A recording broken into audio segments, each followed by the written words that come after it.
kalian semua, kembali lagi bersama saya, Dokter Rao. Yeah.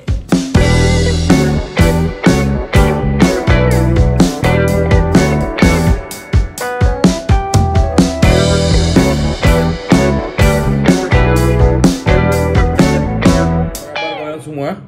Hari ini saya pengen bikin sesuatu yang agak penting ya, kaitannya sama masih lagi coronavirus. Kebetulan saya udah di darat nih, udah di Brunei. Ada banyak isu ya waktu itu yang disebutin, si virus corona ini dia bisa ada di meja nggak ya? Bisa di doorknob nggak ya? Doorknob tuh apa? Handle pintu. Oke, kita akan kupas tuntas ya.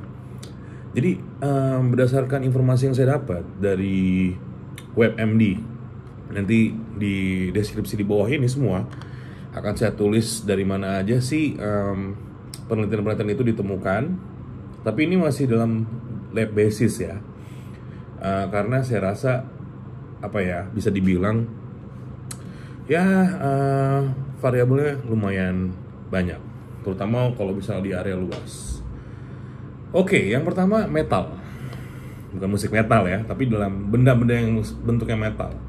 Misalnya gagang pintu yang metal, ya, perhiasan yang wujudnya metal, silverware ya. Itu dia bisa stay di situ selama 5 hari. Kemudian di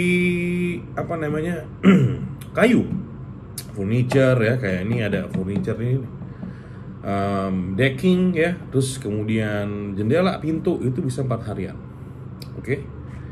Yang sering lagi kita ketemuin, misalnya di kegiatan kita sehari-hari, misalnya plastik itu bisa 2-3 hari. Plastik itu misalnya kayak tempat botol minum bayi yang terbuat dari plastik, deterjen ya, terus tempat duduk di bus, di MRT, pokoknya macam-macam deh yang bentuknya plastik ya. Itu bisa 2-3 hari. Terus kalau misalnya stainless steel ya, ini stainless steel misalnya kulkas ya, terus alat-alat masak, misalnya kalian punya tumbler ya, itu 2-3 hari juga. Terus yang berikutnya cardboard tuh karton yang keras, biasanya buat box. Itu biasanya 24 jam. Itu yang diketahui. Terus kemudian tembaga, kayak misalnya uang, terus kettle air, alat-alat masak yang bentuk dari tembaga, itu bisa 4 jaman. Ya. Kemudian ada lagi kayak aluminium, kayak misalnya soda can kayak gini. Ya, tin foil ya. Tin foil tuh kayak aluminium foil, tau kan, yang buat nutup makanan. Terus minuman yang bentuknya dari aluminium, even di aluminium itu sendiri ya, buat genteng, itu 2-8 jam. Oke. Kalau di gelas, misalnya tempat minum kita, terus cangkir kita ya, terus kaca tuh semua itu bisa sampai 5 hari. Keramik juga, lantai ya. Terus misalnya keramik yang dibikin untuk cangkir, untuk minum-minuman, atau untuk tempat toilet tuh kan sekarang udah dibikinnya dari keramik. Itu 5 harian. Terus kalau kertas gimana? Nah, beberapa strainnya coronavirus kadang-kadang hanya untuk beberapa menit di kertas, termasuk duit. Coronavirus nggak suka duit ya sebenarnya. Tapi ada juga yang strain lain yang di dalam jaringannya COVID-19 itu bisa sampai 5 hari ya. Kemudian kalau misalnya makanan gimana sih exposure si coronavirus?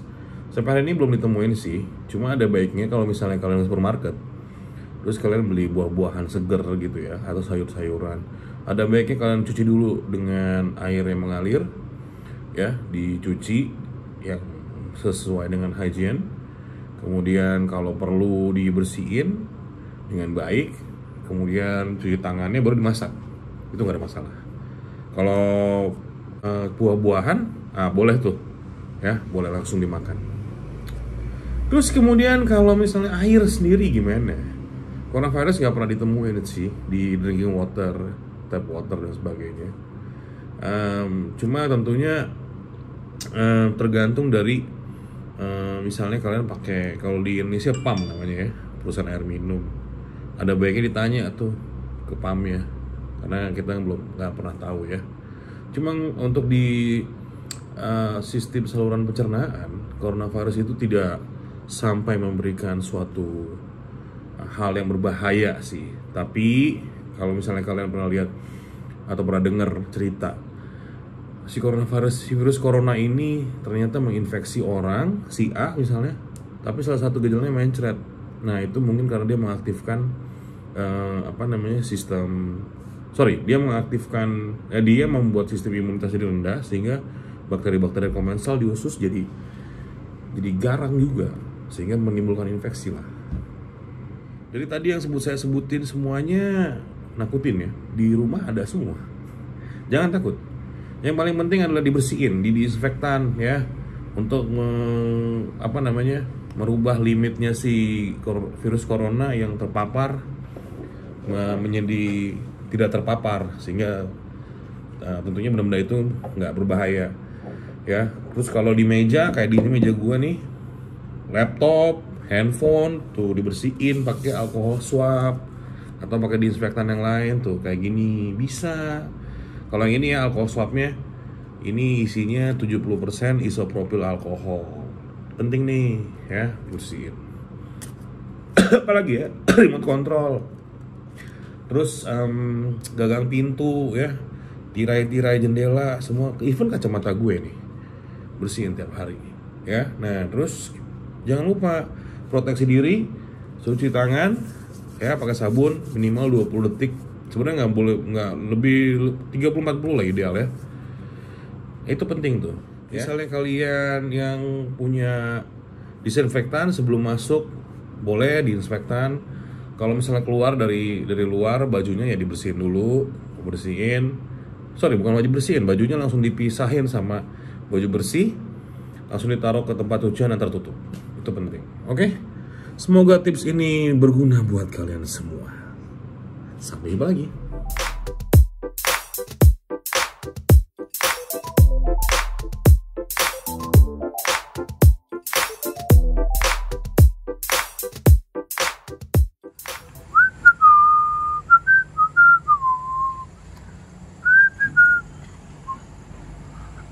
Oh, ada perumahan di sana ya?